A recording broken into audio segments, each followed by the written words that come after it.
భక్తులంతా ఎప్పుడెప్పుడా అని ఎదురు చూస్తున్న అయోధ్య రామ మందిరం జనవరి 22న ప్రారంభం కానుంది.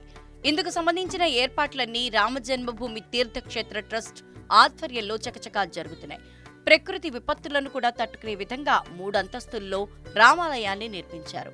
ఆలయాన్ని సాంప్రదాయ నాగారా శైలిలో 80 అడుగుల పొడవు, 250 అడుగుల వెడల్పు, 161 అడుగుల ఎత్తులో నిర్మించారు. ఆలయంలోని ఒక్కొక్క అంతస్తు 20 అడుగుల ఎత్తులో ఉంటుంది. మొత్తం 392 స్తంభాలు, 44 ద్వారాలు ఉంటాయి. ప్రధాన గర్భగుడిలో శ్రీరామ్ లల్లా విగ్రహం ఉంటుంది.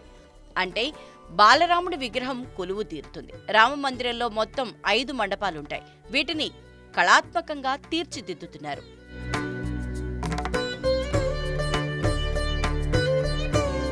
ఇక స్తంభాలు, గోడలపై వివిధ దేవాలయాలు, దేవతల అలంకరణలు చెక్కుతున్నారు.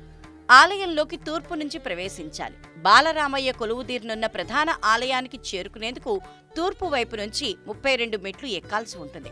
దక్షిణం వైపు నుంచి బయటికి రావాల్సి ఉంటుంది. ఈ సందర్భంగా ఎక్కడా భక్తులకు అసౌకర్యం లేకుండా ఏర్పాట్లు చేశారు.